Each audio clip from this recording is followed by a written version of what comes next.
Last week's episode of The Bad Batch left me a little underwhelmed. Basically, I just missed seeing the regular characters, but with Hera'S family captured, I guessed that all the time spent with her was only going to make this week's episode, Rescue on Ryloth, even better. And boy, am I glad that turned out to be the case. The 12th episode was not only fantastic, but immediately makes me look back at Devil's Deal with more appreciation. It's a good reminder to me as a fan to A, be patient, and B, to remember that many stories being told on television nowadays simply aren't meant to be dissected and overanalyzed episode by episode. When seen as part of a whole, it almost always works better. That said, let's dissect and overanalyze this episode. I want to start with Rampart addressing the people of Ryloth, talking about Cham's attempted assassination of Orn Free-Taa, and he does specifically point out that the senator is recovering, which is hilarious after fans, including myself, made a big deal out of whether or not he was going to survive to appear in the book Lords of the Sith, which takes place 5 years later. I still think he was written to be killed off, but because he appears later in the timeline, they added some lines to make it all fit. And for all the discussion about canon this series has brought up in previous episodes, it's cool to see the writers acknowledging published stories outright. As expected, Hera reaches out to the Bad Batch, and gosh, were there a lot of little moments in that scene that I loved. Like Omega attempting to fix Gonki, who we find out is also defective and can't hold a charge. We already loved that little Gonk, but adding that detail makes him even more of a treasure. And I love Hunter kind of chastising Omega for giving out their comm channel to someone she just met. We've seen that her trusting nature can get her into trouble with someone like Fennec, but I'm glad that experience hasn't killed that side of her in an episode that is very much about trust. Hunter doesn't like the idea of going back to Ryloth, and Omega has to remind him that soldiers are meant to put themselves in harm's way to protect others. That's what they were born to do. The Batch, specifically Hunter, have been trying to adapt to this new Imperial galaxy with mixed results. They're not soldiers anymore, but they aren't fully mercenaries either. They no longer get their orders from some higher power. Now they have to learn to get their orders from their conscience, and in this episode, Omega serves as that conscience. I mentioned this a lot when The Mandalorian was on, but a major theme of Star Wars is about the powers that every person has and how they use those powers. For the Jedi and the Sith, it's the Force. For Mandalorians, it's their weapons and gear. For the Batch, they obviously have all their enhancements. So how are they going to use the gifts they've been given? As selfish mercenaries looking out for themselves, or as selfless saviors to people who need them? I love Omega as the moral compass, and twice throughout the episode, she drops some truth bombs on Hunter to convince him to go through with the mission. Of course, the Batch agrees to go back to Ryloth in an episode called Rescue on Ryloth, and while they scout out the city of Lesu, they note how similar it all feels to Raxus. They express their shock that Ryloth isn't a separatist planet, and yet the Empire is still going through with a full military occupation. So this episode is now going back and making me find a new appreciation for the past 2 episodes. Episodes that I liked, mind you, but episodes that I felt weren't as impactful as the 10 or so before them. I knew it was important that we see Raxus under Imperial control, but it's made all the better by seeing that the Empire simply doesn't care. Separatist, Republic, those terms mean nothing anymore. It doesn't matter whose side you were on. The Empire only cares about how they can use you now. While Hunter has second thoughts about the mission, Omega and Hera take it upon themselves to think through their strategy.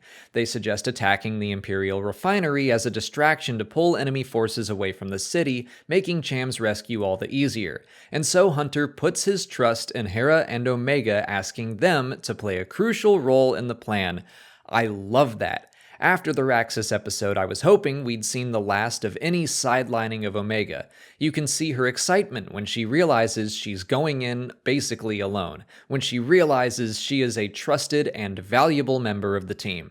Of course, that plan runs into some snags, and they have to improvise, leading to Hera flying a shuttle around to destroy their target and take the automated turrets protecting the refinery offline. After her speech about flying last week, which I loved, I figured it was inevitable we would see her first solo flight this week, and I'm so glad we did. I got some real Indiana Jones fly yes, land no vibes from the whole sequence. The distraction mostly works, pulling Imperial troops away from Lesu, but Crosshair sees through the scheme and stays behind. So it's finally time to talk about Hauser. People quickly fell in love with him last week, and I'm so glad we got to see his story progress and not end this week. Throughout the entire episode, we see him continue to struggle with his orders. He's being pulled between what he knows is right and what his superiors tell him is right. I still think his chip just never went off, which is why he retains his humanity and individuality, but he's still struggling, and when he asks for trust from Cham and Eleni, he doesn't get it, not at first. But when he knows the rescue party is about to walk into a trap, he asks again. And this time, not only Cham, but Hunter and Echo have to trust a clone, when nearly every other clone they've encountered since Order 66 has tried to kill them. That trust was not misplaced, and I loved the scene of Hauser confronting the squad of clones left behind. I was terrified for him, thinking Crosshair was just gonna snipe him, but he delivers a speech about how their duties have changed for the worse, and some of the clones agree with him. Some of the white-armored Chip definitely went off clones, put down their weapons, and side with him. It very much reminds me of the Kanan comic and how Caleb is able to talk some sense into the clone Grey. Maybe as time goes on and Order 66 fades into the distance, the Chips and their influence also fade. Or maybe it all depends on the clone. The Clone Wars series shows us that even though a group of people can be genetically identical in every way, their different experiences will shape them. As Rex said in the very first Clone Wars story, experience outranks everything, even the mind-controlling chip in your head. I think that could have a major impact on the future of clones in the Empire. Crosshair already arrests the clones that put their weapons down, but I think we'll also see that Hauser's actions will have an impact on Hunter. There's a shot of him looking back at Hauser, recognizing what he's trying to do, announcing that he won't leave his brothers behind, and knowing that they're good people, even if it's deep down. I've been hoping we'd see the Bad Batch start to help other clones get their chips out to remove the influence of the Empire. Hauser might be the catalyst for that to start happening. Maybe it'll be on a large scale, or maybe they'll start by focusing on Crosshair. The Batch are referred to as Omega's brothers multiple times throughout the episode, and one of them is missing. I don't know if Crosshair can be saved. Maybe they take his chip out and he comes home. Or maybe they take his chip out and he stays with the Empire. Both are possible. But I want to see them try, and regardless of the outcome, I think seeing the Batch start to use their powers to put themselves in harm's way for the sake of other clones who they've now seen can be reasoned with is such a great story to tell.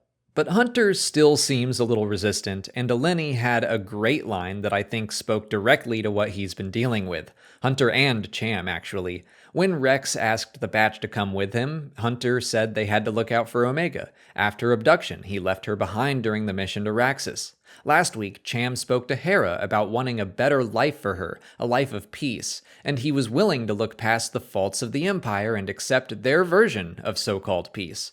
Hunter and Cham don't want Omega or Hera to have to grow up fighting, but Eleni says if a war is coming, it will be their fight as much as ours.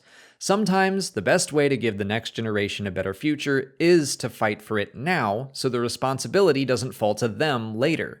And speaking of Eleni, what a relief to see her survive. I was sure Crosshair or someone would get her. Unfortunately, we know that by the time of Star Wars Rebels she has died, but we don't know exactly how. I breathed a massive sigh of relief when the credits rolled and we still had Hauser and Eleni with us, two characters I feared we'd be losing. And I want to point out that she is full of killer lines. Telling Rampart, "I've seen how you treat your allies, Admiral. I prefer to be your enemy," was so good. So yeah, this episode rocked. It's one of my favorites so far. It had some great action, some very tense moments, and a lot to say. And none of it would have been possible without last week's episode, Devil's Deal, which again, I mostly liked, but I had some criticisms of. This week, I take it all back. I was wrong. If these two episodes had aired as one big episode, I wouldn't have had anything to say. And when I really look back, not only does Rescue on Ryloth improve the past two episodes of The Bad Batch, but it gives us some new and tragic insight into the Ryloth arc of the Clone Wars. I rewatched those episodes this past week, and I would say that's very worth doing if you enjoyed these episodes of The Bad Batch. But that's it for today. Let me know what you thought of Rescue on Ryloth in the comments. If you haven't already, please like this video, subscribe to the channel to keep up with all our Bad Batch coverage, follow us on Twitch, Twitter, Instagram, and Facebook, and consider checking out our Patreon page, where we're releasing audio commentaries and video reactions for all these episodes. As always, thanks for watching, and may the Force be with you.